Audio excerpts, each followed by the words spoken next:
It's season 2 finale time and there's quite a bit on the line. We are 7th now as Aston Villa have played their match day 36. We are about to.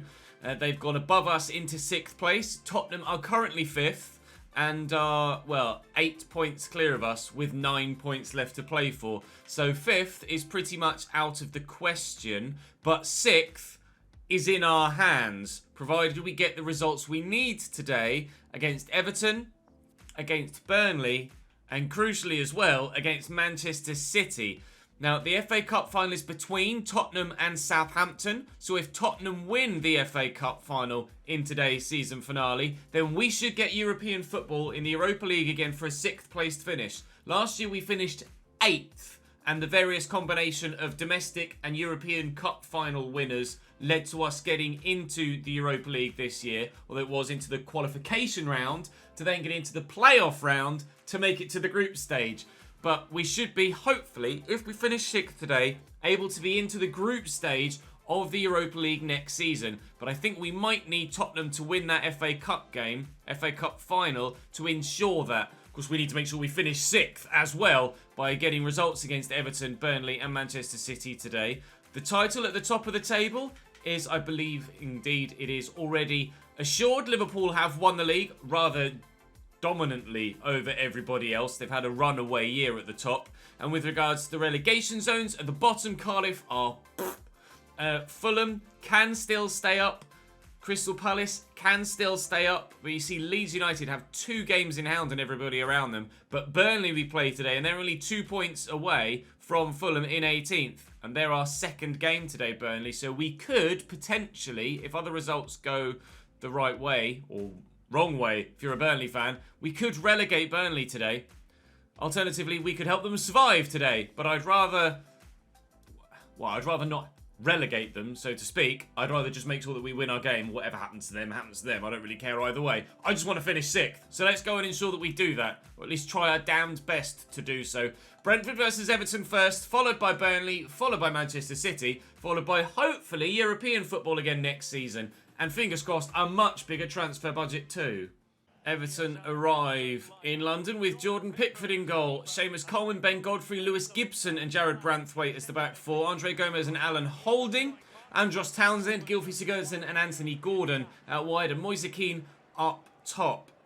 Demarai Gray, who's been playing really well for Everton in real life since signing on the bench, as well as Isco, who was leading the goal-scoring charts earlier in the season, now leading the goal-scoring charts, a certain Ivan Toney, although he's head and shoulders above anybody else in our squad, that's for sure. It's tight for the Golden Boot for the Premier League, but it's not even close to being tight for the Golden Boot for us.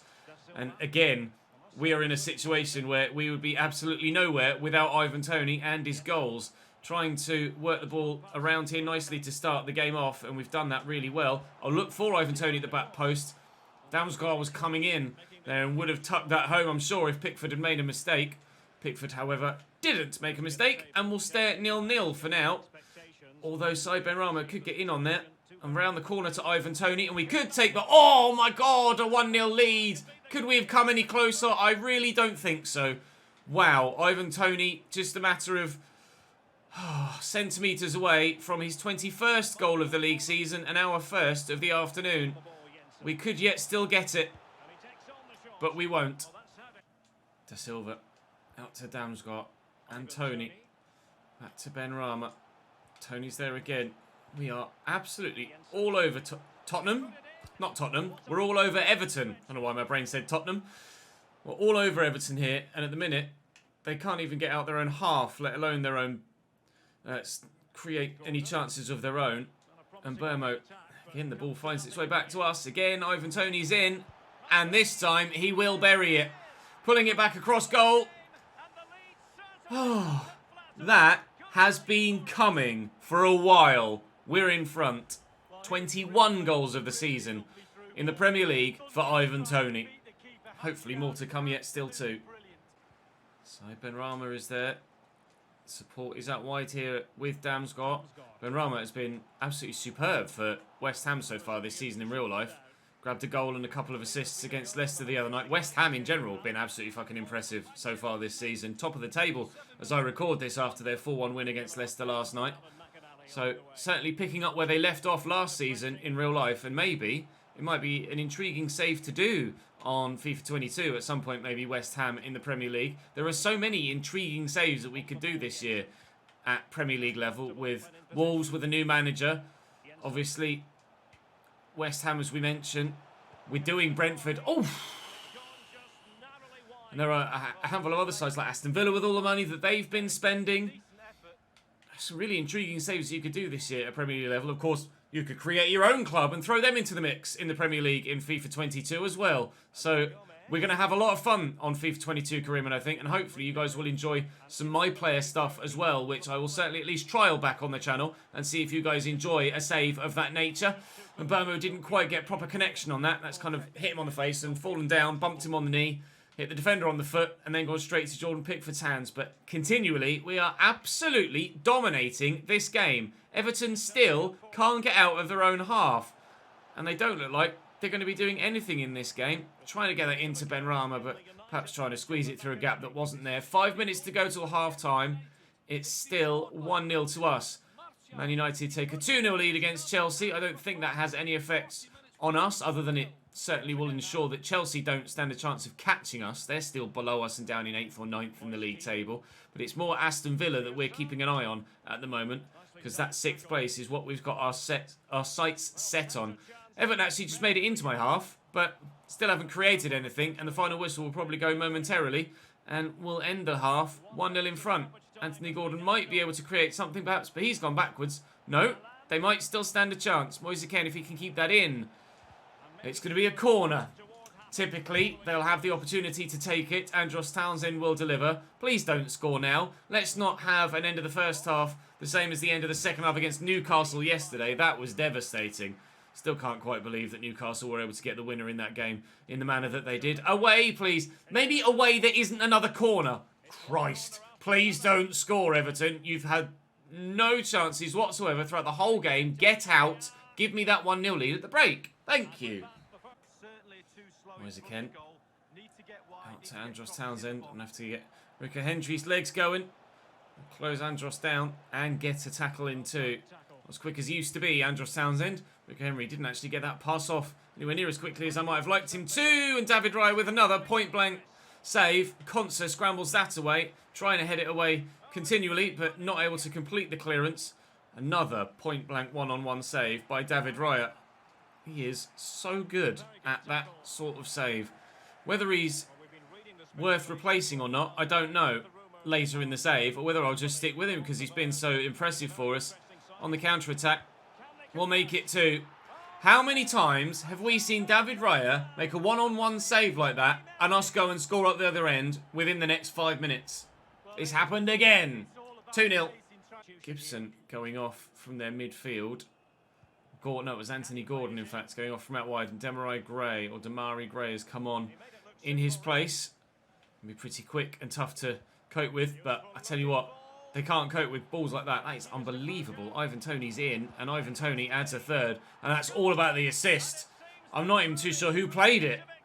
Ivan Toney races onto the end of the ball, and we have ourselves a third. Who was it that I'm not quite going to be able to say? I don't think it was Burma that's racing in there. Might have been Matthias Jensen. 22 goals for the Premier League season now for Ivan Toney. That golden boot looks like it's headed his way. You have to let me know whether I should give him golden boots like we did with Samar Salim and Damian Tudor, etc. on the RTG. Maybe that's something we could pick up in every save we do. I'm not sure. You guys will have to let me know. Golden boots for the player that gets the most goals in a certain season for us, or any given season for us, and then silver boots for the player that gets the most assists. Something you want to see in every save, or just those youth-related RTGs? Blocked by Ezri Konsa, but it's fallen free. It would only be a consolation goal for Everton now, but they could get one here with Demarai Gray. He's turned his side nicely, driven well. De Silva did that all of his own accord, just turning that behind, knew of the presence of the number 11 behind him, and got rid of it Gylfi off and Dominic Calvert-Lewin on. Bit late for DCL now, the 91st minute, but fair play to them for trying. I'd say fair play to Roy Grave for trying that effort, but that was pretty woeful. And all in all, it's actually been a pretty terrible Everton performance. Expect much better of that squad and them as a club than that level of performance. That was particularly poor and probably the worst Everton performance we've come up against so far in this save. We'll have a quick glance at the league table to see what it looks like as we head. Tottenham haven't yet played. Hey, look. Shock. He's got to be near double digits now for contracts that he's turned down. Joel Valencia. He's still got a year left on his deal as well, so I can't just let him leave at the end of the season. So the gap to Tottenham is currently 4. And I'm hoping that they lose their game in hand, but I don't know who it's against. Oh, come on. You can try! You can try! Jesus Christ. You'd have thought people would have been put off and would have stopped actually trying to sign him by this point. Why is my manager rating so low, by the way? I just noticed. Mid-table finish. We've done the short-term youth development one. Brand exposure we've done. Financial, I'm going to do the top one. The bottom one is a long-term one. Domestic success, we've done the FA Cup one. And we're going to have done the mid-table one as well. Continental success, obviously, we haven't done that well in. I tell you what it might be. We signed Robert Scoe this season, didn't we? And then halfway through the year, he put in a transfer request. Because he wanted me to renegotiate his contract. But I couldn't renew his contract when he first came up to it because it said, you've just offered him a new deal, which I had. His original deal. And now it says he's not open to renewing his contract because he's submitted a transfer request. So that's certainly affecting my overall managerial rating, which is mind-boggling to me. But it must just be a bug somewhere in the game. Still, Tottenham haven't played that 35th game. And judging by the league table, it's either against Leeds, West Ham, or City. Hopefully Manchester City. Let's have a look. They, on this match day, have Everton. Well, that's going to be a win for them, isn't it? Then they have Leeds, Bulls, Man City have West Ham. And on the final day, Tottenham have Liverpool. Now, that could be handy for us. But we'll probably be needing a result against Manchester City. And it will mean nothing if Tottenham do get a result against Leeds. Right, let's go and beat Brentford then. And maybe then we can hopefully stand maybe a chance of finishing 5th. Who knows? Burnley still with Nick Pope between the sticks. Lowton, Christensen, me and Peters. Januzaj, Gabama, Westwood and Dwight McNeil. And Jonathan Rodriguez alongside Ashley Barnes. It's not Jay Rodriguez, it is Jonathan Rodriguez up top. We've got Josh Brownhill on the bench. Will Norris, former Cambridge United goalkeeper, on the bench as well. We are unchanged from the previous game. And Burnley gave us a very good game last time we played them. And Dwight McNeil played so well that we actually put him on our shortlist and very nearly went forward to sign for him. I was tied with a good performance for him in real life as well, as I had the Burnley game on above me at the time. But he certainly is a very talented young man and has a bright footballing career ahead of him in real life. We hopefully will be starting this game very well indeed. Sorry, Burnley. But we're picking up where we left off against... We're picking up where we left off against Everton. 1-0. Benrahma at it again. Give me that 5th spot. To Jean-Philippe Gabama, a former Everton man.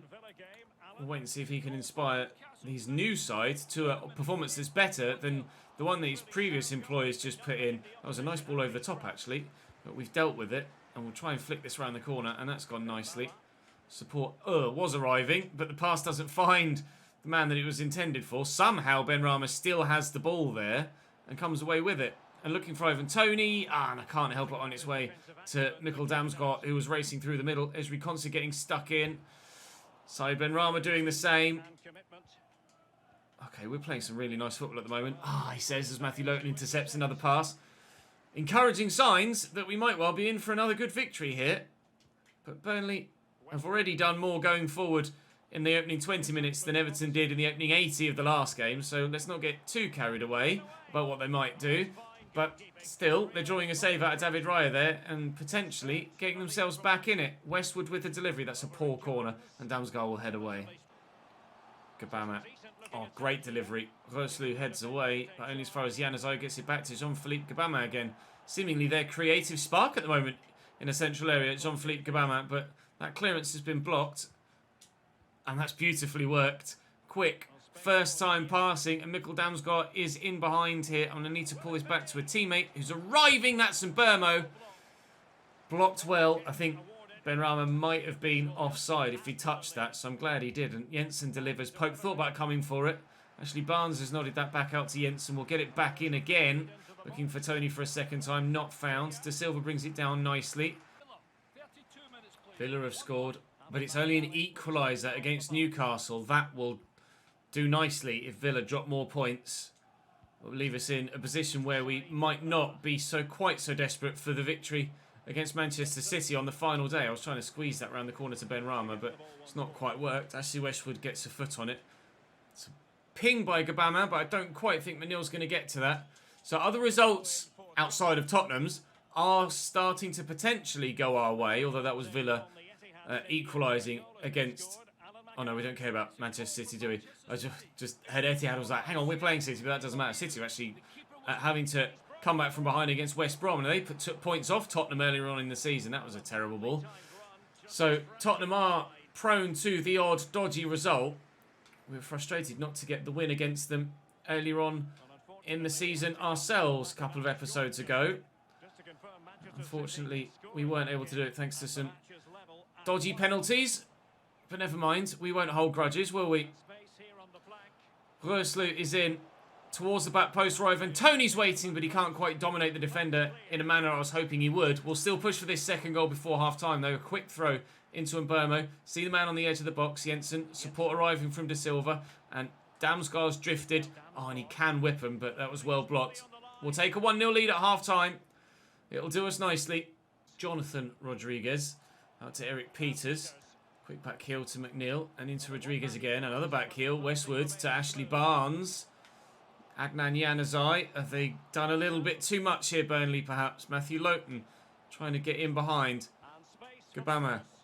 Lowton again. That hit an arm of Konsa and will certainly be a free kick at least. Thankfully, he was outside the box there. Otherwise, that would have been a penalty. But you can't... Again, the majority of the handballs that are given are genuine handballs and deserve to be given. It's just the occasional ones where you see the ball kind of pop up off a leg or rebound about and just clatter an arm, point blank range, that wouldn't be given in real life and is given in the game. But the majority of the decisions I'm quite happy with, and I'm glad we made the decision together to put handballs on and leave them on, because it certainly adds another dimension to the career mode experience, especially considering the AI don't give away that many fouls. And you, as the user, don't tend to give away that many fouls in the box either, or outside the box, because handballs obviously get given everywhere. So it's nice to add an extra layer of depth to what could happen from certain set pieces, etc. Damsgaard out to Rico Henry here on the overlap. I've got loads of men to aim for, but I just don't, for whatever reason, don't fancy it aerially against this Burnley side. Trying to get the shot away, but it's well blocked. Tony will find Benrahma again. It's just a lot of bodies in the middle here. They play 4-4-2, but must have 3 or 5 in the way at all times in the central areas. Benrahma trying to get this to Tony. Bit of footwork maybe to work some extra space, and a sharp turn, and then the finish straight into the hands of Nick Pope. 15 minutes to go, still 1-0. Ivan Tony adding a second before the end would be perfection, and Matthias Jensen could do that here, and has. When Nick Pope stopped and stared at it, I thought for a moment it was going wide, and that was why he wasn't bothered about it. He was bothered about it, he just knew he couldn't get there. Game over. 2-0 Brentford away from home here at Turf Moor. Matthias Jensen again bursting from the midfield. His 8th goal of the season, our 2nd of the afternoon, with 6 minutes to go. Don't necessarily need a goal, I don't think, or need a lot more goals for goal difference. We've worked that beautifully, though. I will absolutely take a gorgeous third like that. So Benrahma tucks it away to make it 3-0 again here against Burnley.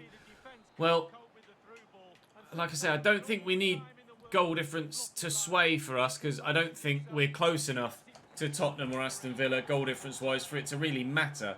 I don't think. I'll double check obviously as we head into the final weekday of the season, but a dominant victory there. Villa lose 2-1 to Newcastle, which is superb for us. We saw them pull it back to 1-1, but Newcastle, and we're now out of reach of Newcastle. Sorry, of Aston Villa, but we're also painfully out of reach of Tottenham too. 4 points below and 4 points above, and 3 points available. We've Manchester City on the final day, so we will play it, and I'll play it with a fully rotated 11 so that everybody that hasn't really had much football so far this season gets the opportunity to have a crack of the whip. Oh, 6th hopefully will be good enough, but we are going to have to pray for that FA Cup final to go the way that we need it to, I think, or a Europa League final to go a separate way with an English winner to ensure that we get qualification for the Europa League next year. Swansea. Maybe you'll go to Swansea. Swansea, I think, are the first English side that have bid for Joel Valencia. Maybe that's what's needed. Maybe we've needed, aside from the UK, to come in, someone that can actually afford his wages, and then maybe we might finally be able to shift the bastard on. Right. Manchester City then, at home, for the season finale. With effectively nothing to play for. The title has gone to Liverpool ages ago. They have the potential to reach 100 points at the top of the Premier League, and they have 5th place Spurs to play to do that at Anfield.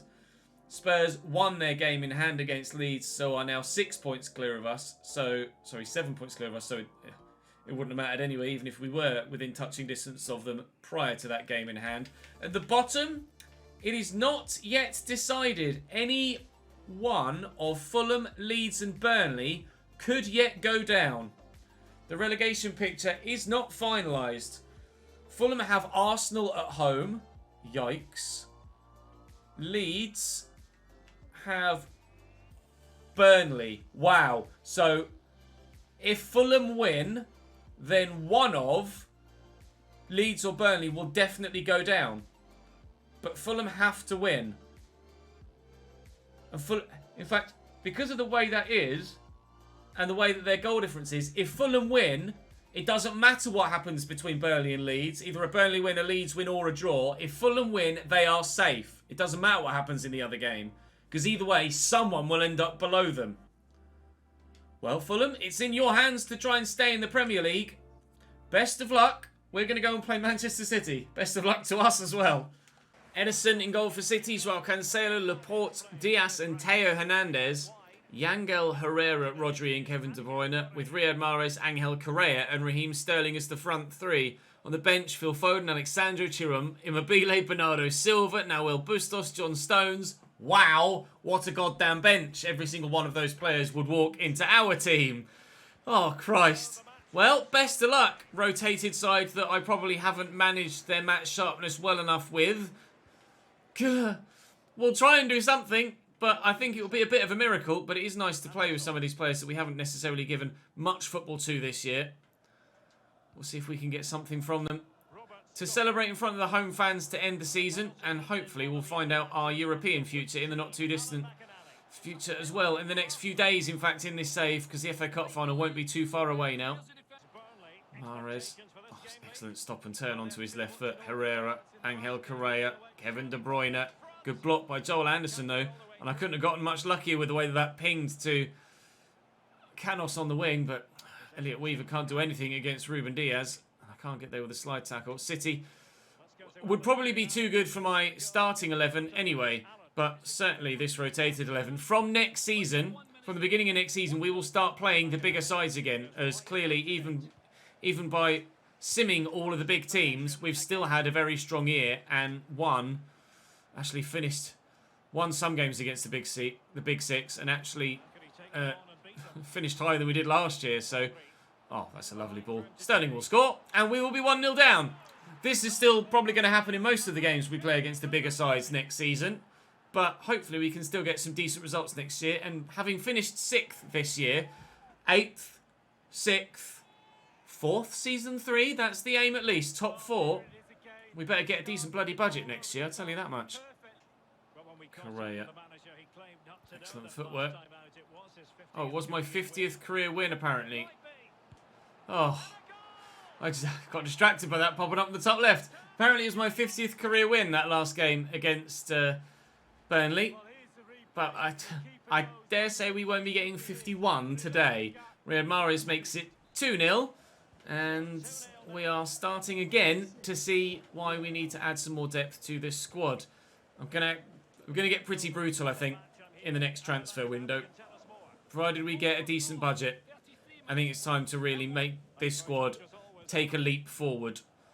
I've tried to stick with some younger players and even bring in some younger players as well with regards to those centre-back options that I signed at your request. But I'm not sure if we're really going to be good enough with those players. I kind of hoped that we'd get a decent amount of performance out of Salat and Billing at centre-back, but I think I'm just going to have to bite the bullet and go for a bigger name. Philip Billing is probably going to get moved on as just an unsuccessful experiment, I think, as a replacement for Frank Onyeka. And we will look to try and bring in a much higher rated and much higher quality centre-back next season. Around the corner to Elliot Weaver. And rushing forward here is Berg. We could be back in it just before half-time, you know.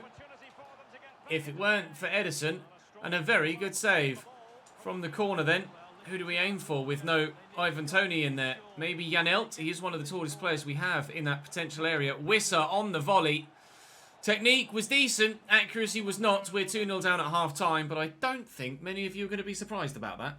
Robert Scoe going to try and catch Joao Cancelo here. Easier said than done. Riyad Mahrez gets the ball played into him. Mahrez is probably going to have the pace to get away from Scoe as well. Joao Cancelo. This is really good from City. Scoe fighting hard though, but ball just keeps pinballing about back to them. Pontus Jansson steps in and does well. And Ola Søndergaard will send through Wissa. Now he's quick. Theo Hernandez is pretty damn sharp in a straight line as well. Søndergaard. Nice spin on Rodri, who thought it was going to go the other way. Berg, we just cutely get it around the corner to Weaver. Very nearly. Very nearly. A goal in the Fulham game. Oh, it's the second goal for Arsenal. It's 2-1 there. They were at least holding them to a draw, Fulham.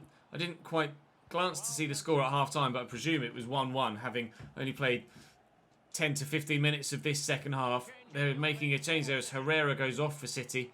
Who's going to come on in his place? Foden. It is Phil Foden that comes on. That's going to fall. Oh, you are kidding me. David Raya does it again. I was trying to get the ball away and he just wouldn't kick it quick enough. Up we go, Wissa. No, Laporte does well. Rodri around the corner to Angel Correa. Could be going 3-0 down. Rodri, we are going to go 3-0 down. Kevin De Bruyne makes it 3-0 Manchester City. But it turns out I'm enjoying playing with these rotated players. I'm just not obviously getting the result that I would have liked to go with that enjoyment. Back to Aymeric Laporte. Villa have equalised against Manchester United at Old Trafford. Proving they really are genuinely decent side in this save right now, Aston Villa. That's a nice tackle, and we'll look to break. Janelt will look for Sergi Canos. Elliot Weaver is in a good position here and should have the legs on the defender to get there, and does so. Can he pull the trigger before the other defender gets there? No, he can't. Aymeric Laporte and Ruben Dias deal with it in the end. Phil Foden away, and Rodri will complete the clearance, and that is game over. It probably wasn't going to go any other way, but I thought I'd give it a go. So we will finish 6th in the Premier League this season, and to be honest, considering we didn't have much money at the beginning of the year, and have made signings but no massive signings, and have lost a couple of key players along the way, Onyeka and Christopher Ayer, the most two obvious ones, I'm pretty sure we've got to be happy with that result. We're quite a way off the top 4 at the moment. 13 points, in fact. But with the right additions in the summer, if the board actually trusts me with a sizable amount of money, then I mean, the first team has grown exceptionally well this year, as you can see. With the right additions in the right places, if the board gives me some money to spend, we might be quids in.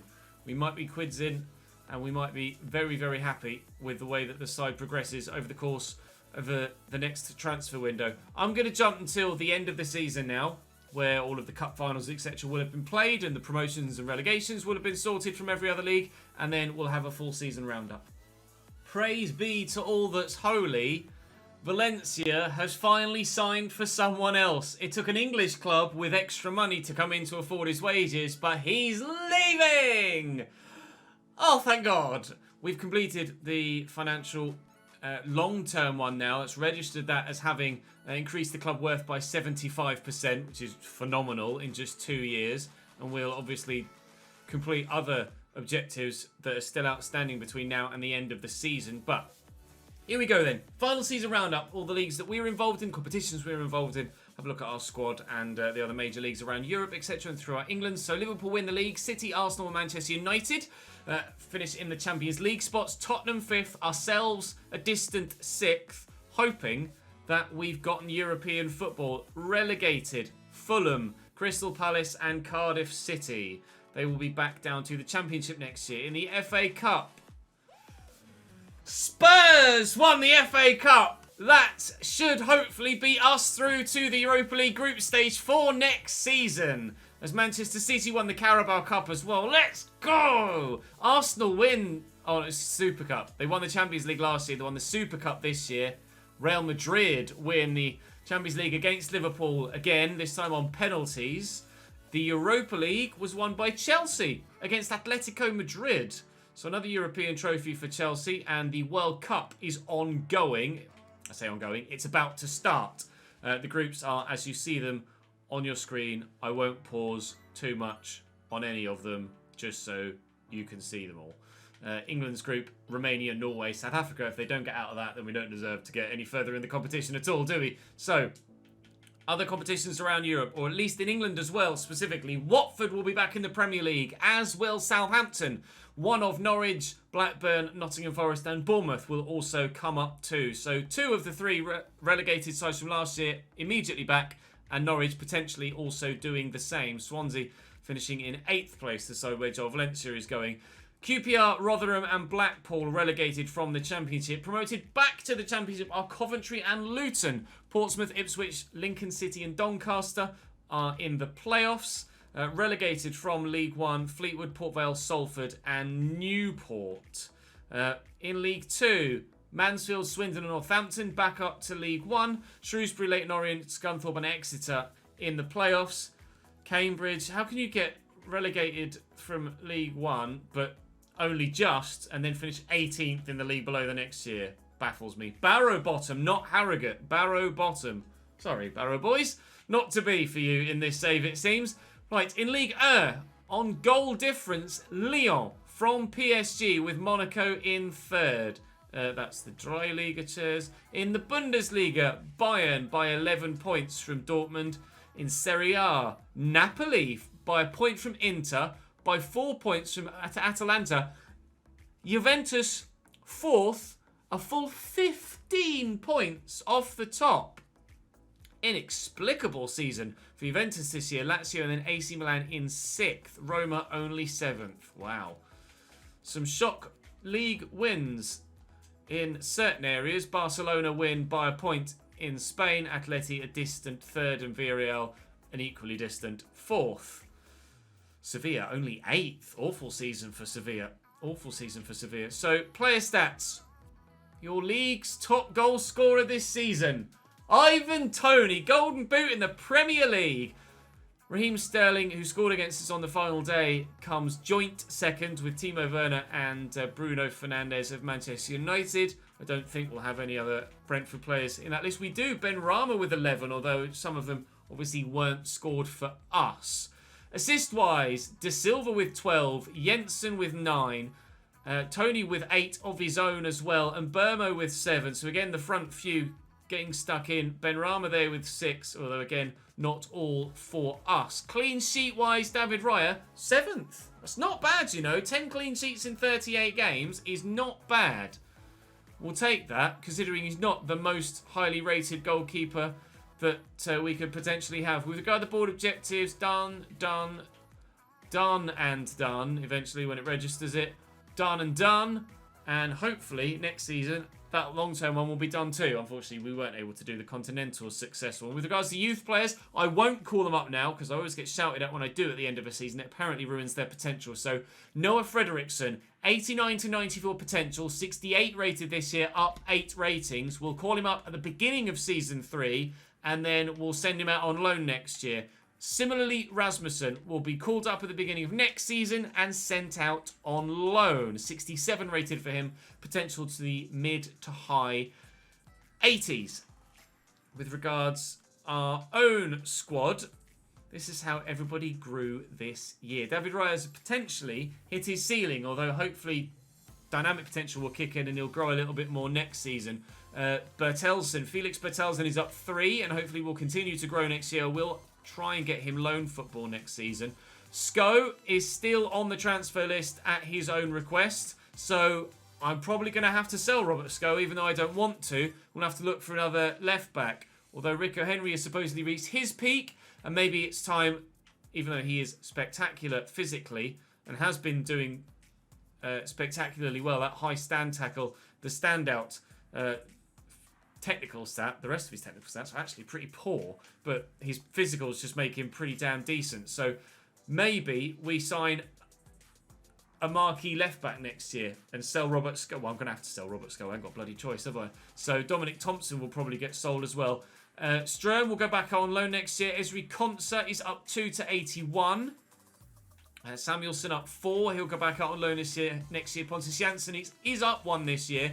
His contract has been extended, so he'll continue at the club. Onana up 1 to 73, hoping for good growth from him next year. Umar Solet still at 73, hoping for good growth from him next year as well. Joel Anderson has supposedly peaked at 73, so maybe we sell him on as well.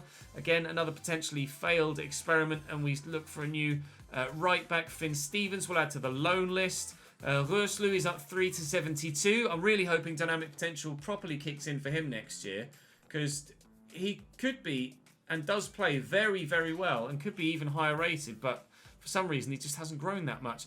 He's running out of contract. Oksanen, Janelt has hit his potential ceiling, so maybe we move him on. Maybe. Just look to improve everywhere as best we can. Valencia's leaving, thank the Lord. Baptiste has grown well up 2 out on loan. Lunda has grown 10 out on loan, which is fantastic. Hope to see him go out on loan again next season. Philip Billing, I'm pretty sure we're going to sell him next year. I can't add him to the transfer list yet, but I will do at the beginning of next season. Maghomer's up 4 with his loan spell.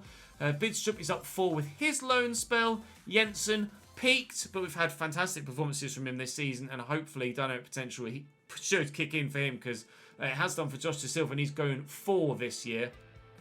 Arthur Reed has gone up 2. We'll add him to the loan list. Actually, I'll probably add him to the transfer list and just try and move him on. Berg has come in and gone up 1, a good squad player. Benrahma has come in and gone up 1, and he's been very good for us. Very good for us. Olsen up 3, out on loan. Frederick Olsen, will loan him out again next season. Zambarek up 3, again, out on loan next year. Mikael Damsgaard has supposedly hit his ceiling, but we hope that dynamic potential will kick in for him as well. I'll go through everybody's individual development plans at the beginning of Season 3 and change them or adjust them as and how we need to. Konstantin Jurgensen, loan list. He'll go out next year. Cerniger up 9 to 73, although position changes have been involved there. Sergi Canos up 1, supposedly peaked. Maybe it's time we move Sergi Canos on. Alex Gilbert will loan up 1. Johan Wissa up 3. He's actually been pretty handy, Johan Wissa, although not necessarily having a massive goal contribution. Lindgren is up 6 out on loan. He'll go out on loan again next season. Brian Mbermo up 3 to 82 and not hit his peak, still going, and has increasingly gotten better and better as the save has gone on. Maxwell Haygarth up 2 will go out on loan next year. Ivan Toney supposedly hit his peak now. 82. He'll keep growing next year. Of that, I am absolutely certain. Presley up 3 in his loan spell. Elliot Weaver, 75, up 4. He continues to grow and hopefully will continue to have a big part to play. Marcus Force up 2 and supposedly hasn't hit his peak either, so will continue to grow as well. Ivan Toney, 40 goals in 50 games plus 14 assists. Outrageous. 30 goal contributions in 35 Premier League games. Star. By a mile. Ben Rama, not all of them again were for us, but 13 goals and 7 assists in 40 games is decent, whether it was for us or West Ham. And Burmo, 25 goal contributions in 50 games for him, 25 in 45 competitive games because he did nothing in pre-season. De Silva, 29 in 51 or 27 in 46 in competitive play. Again, spectacular. Similarly, Jensen had a real breakout year. Very impressed with him. Damsgaard did well too, although a number of his, 4 of his 17 goal contributions came in pre-season. Søndergaard with 9 in 26. That's not bad for a youngster. Billing with 5 in 39, but we will move him on. And then moving further down, just the odd occasional goal or assist from other players. I'm happy with how we've done this year. We've shown progression. And yes, we've had a couple of dodgy signings that haven't worked out. Yes, we've lost a couple of players we wouldn't have liked to have lost. But that's what I've been trialling with this save. Being more realistic with transfers out. And perhaps slightly different with my transfers in to this point. And we'll wait and see how that progresses in Season 3. But I'm certain we're going to get European football next year again in the Europa League, and the push for the Champions League begins. That will be all for this season. Join me tomorrow for episode 1 of Season 3. And I think tomorrow I'm actually going to trial having... I don't know how... I haven't set the shot up. Haven't set the shot up properly, but I'm going to trial having the full background in. Obviously, I'll adjust the size of the box accordingly, but I'm going to trial having the full background in tomorrow. So, hopefully you'll join me for that, and you can give me your feedback on that when we get the episode made. But for now, that's all for this episode. Thank you very much for watching, guys. Drop the video a like if you've enjoyed. Make sure you subscribe to the channel so you don't miss out on more, and I'll see you in Season 3.